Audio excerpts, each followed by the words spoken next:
Hello and welcome to Spinsoft's Library. I'm Claudia and today I want to talk about 5 classics to read in the autumn. This is the conclusion of a 4-part series which I have been doing over the past year with, as you can imagine, 1 video per season. So I started back in winter of 2019, classics to read in winter, classics to read in spring, classics to read in summer, which was a little bit delayed, and now classics to read in the autumn. And you can find the playlist with the other 3 videos in the description box if you're interested. The classics I recommend in these videos, they're not necessarily classics that are set during a particular season, but more so classics that in atmosphere, in vibe, in mood remind me of sad season. And autumn is almost the most complex season for me. I have a whole lot of different connotations with autumn. I think of new beginnings. I think of back to school, even though I'm now in a constant cycle of school and my school year doesn't really start in September.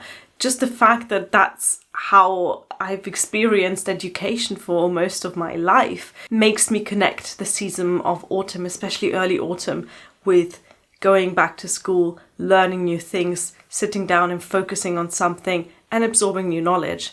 But then there's also the part of autumn that reminds me of decay, pretty obviously the leaves falling, the trees going bald, and nature just kind of settling down for the winter. So there is also that opposite effect of sort of calming down and slowing down and going into hibernation. So the 5 books that I have chosen today to recommend are books that have usually one or the other, but sometimes both of these aspects of autumn in them. Let's start with something quite timely because it is Victober after all. My first recommendation is for Jane Eyre by Charlotte Bronte. One of the most beloved Victorian novels ever. And for me, the autumnal feeling I get from Jane Eyre comes from this aspect of new beginnings, of learning new things, of throwing yourself into new situations. The main character, Jane, is an orphan who grows up in a very unloving and horrible family, only to then be sent to a very unloving and horrible boarding school. And when she finishes, she doesn't really have anywhere to go, so she becomes a teacher. First, she starts teaching at the school, and then she looks for a position as a governess, which brings her into the kind of gloomy and creepy Rochester household. Jane Eyre is not a very warm book. It's not a very comforting book. It might be comforting to some because it's become such a favourite, and I see Jane Eyre the same way. It is comforting for me because I know the story. But if you look at the characters and the situations that Jane faces, she is thrown right into the deep end. She has to deal with people that she doesn't know how to deal with, and she finds herself in new situations constantly, all the while trying to educate and trying to teach, but also trying to educate herself and trying to learn new things. The theme of learning, of education, of trying to absorb new knowledge in order to further your own situation in life is a really big one in Jane Eyre. And that, plus the setting of an old gloomy manor house, really gives me autumnal vibes. So if you haven't read Jane Eyre yet, and I have the slight suspicion that the majority of people watching this video have read Jane Eyre, but if you haven't read Jane Eyre yet, now is the perfect time to pick it up as it gets colder, as the complexity and the contrast of the autumn landscape really shows itself, and as Victober is still going on. Now is the perfect time to pick it up if you haven't yet. Continuing with the theme of education and knowledge, my second recommendation, and I think the only non-fiction recommendation in this whole entire series, is A Room of One's Own by Virginia Woolf. I have actually done a previous video about this book, which I'll link in the description box. 2 previous videos about this book, which I'll both link in the description box. Even though it's very short, it is very complex to summarize what this book is actually about. It is, of course, known as one of the big feminist treatises of the early 20th century. But the angle that Virginia Woolf takes to the situation of women in society is very much based around this idea of knowledge as an asset and knowledge as a privilege. Even though it is a non-fiction book, we are thrown into the surroundings of an old university in which the author is invited to a meeting with some female scholars. And in going through those old halls and old colleges, she notices the difference in plain opulence between the women's colleges and the men's colleges. And that gets her to think about the long history of men's education, how men's education has been funded for centuries by men to educate other men who then use that education to make money to fund more education for men, and how women who historically have had to put their efforts and their assets into being a wife and raising children have not had that opportunity to build up this opulence and wealth, not just of money, of influence, but also of knowledge. This book spoke very heavily to me as a female academic trying to research women's history. Because if you look at the history of men, there is so much to fall back on. There's so much written down. There's just this huge wealth of knowledge. And when you're trying to study the women of history, you're digging and trying to find little bits. Absolutely fantastic treatise, which I think is still relevant 100 years after publication, about the power of education and the way in which education is used to further inequality. My third recommendation is of really one of my lesser favourite Jane Austen novels, and that is Sense and Sensibility. And this novel is so autumnal to me because of its setting. We start with the main characters, two sisters, Marianne and Eleanor, who have to move from their grand estate in the south of England to a more modest cottage on the coast. A lot of the time in Jane Austen, we are only made aware of the landscape, the surroundings, the building, the architecture, the settings of the stories when they really play into the story itself. So we have very vivid ideas of Pemberley in Pride and Prejudice. We have very vivid ideas of Mansfield Park in Mansfield Park, of Bath in Persuasion, and of the landscape of Sense and Sensibility. And this landscape is described as wild. Nature is such a powerful force in Sense and Sensibility, both in its effect on the main character's health, but also in the way that they form relationships. And that's mostly through Marianne. Marianne is the sensibility in the duo. She is the major R romantic character in this, and she feels this connection to nature. She goes out for walks, she likes some wildflowers, she likes the wind and the rain and the storm of early autumn.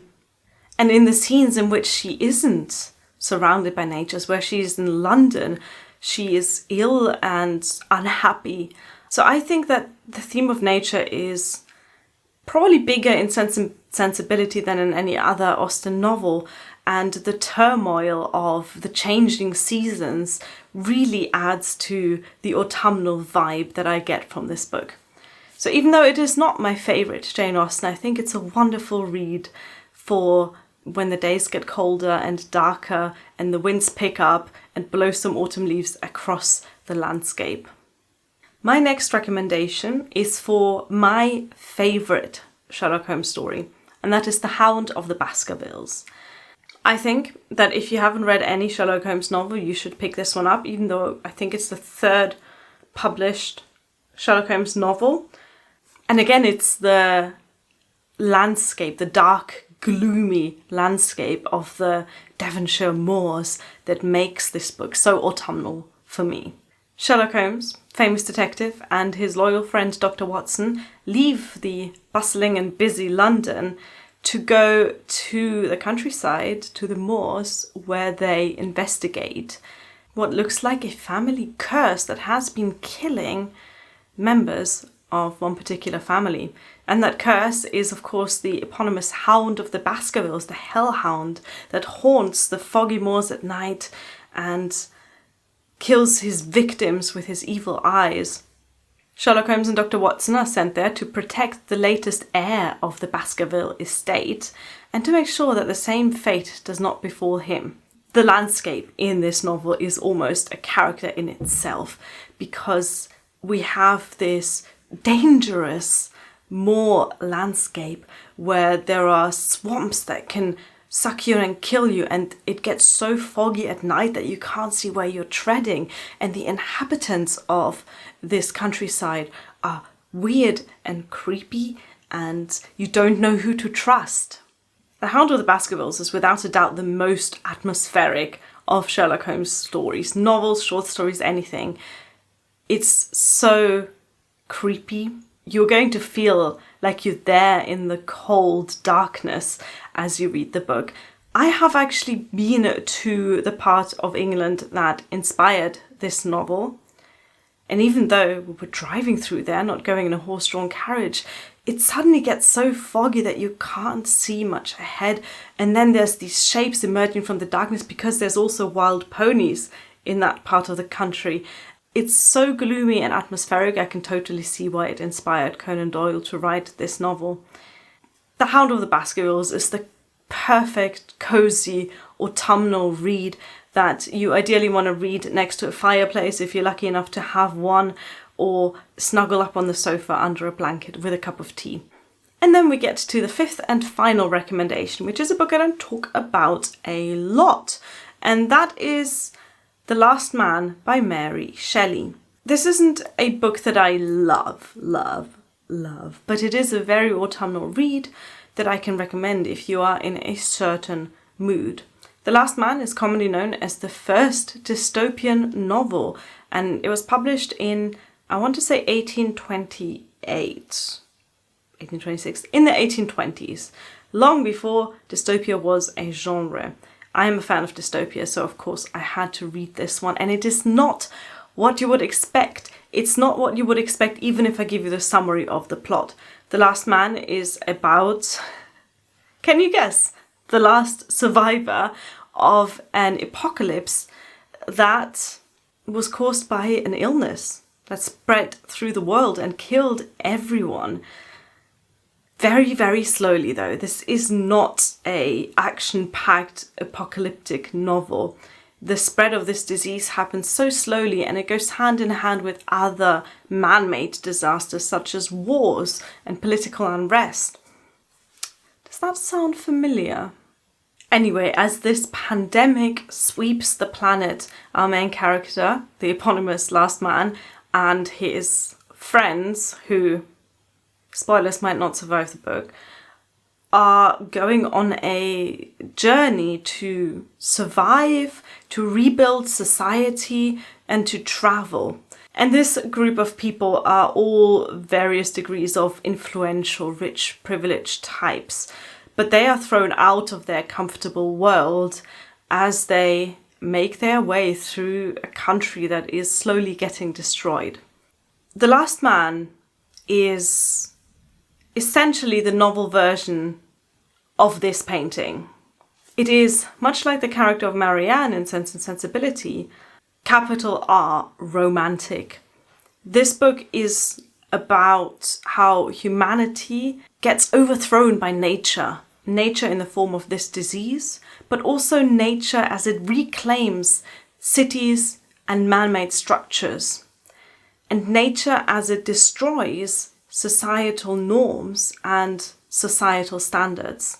This is a slow-paced and very poetic kind of novel. I found it much harder to read than Frankenstein. It's full of these romantic philosophies. It's full of these questions about whether we as humans deserve this planet. And it's questioning the morality of what we do with this planet. Now, can I remind you again that this book was written in the 1820s? It's a remarkable work of fiction, And I recommend that if you found this sneak peek even slightly interesting, you give it a go. Like I said, this is a difficult novel. It's not as tight and perfectly crafted as Frankenstein, but it is an absolutely fascinating read, even if it takes you the whole season to get through it. I'm pretty sure it took me several months to read it. But the theme of nature changing and regenerating by destroying and killing things, to me, seemed very autumnal as well. So there you have it, my 5 recommendations for classics to read in autumn. Let me know if you are familiar with these and what you think of them, and add your own autumnal classics recommendations in the comments below. This is the last of the series. I'm not going to do this again next year, I don't think. So I hope you enjoyed those 4 videos over the past year. Again, links to everything in the description box, so go and check that out. Thank you for watching. Bye!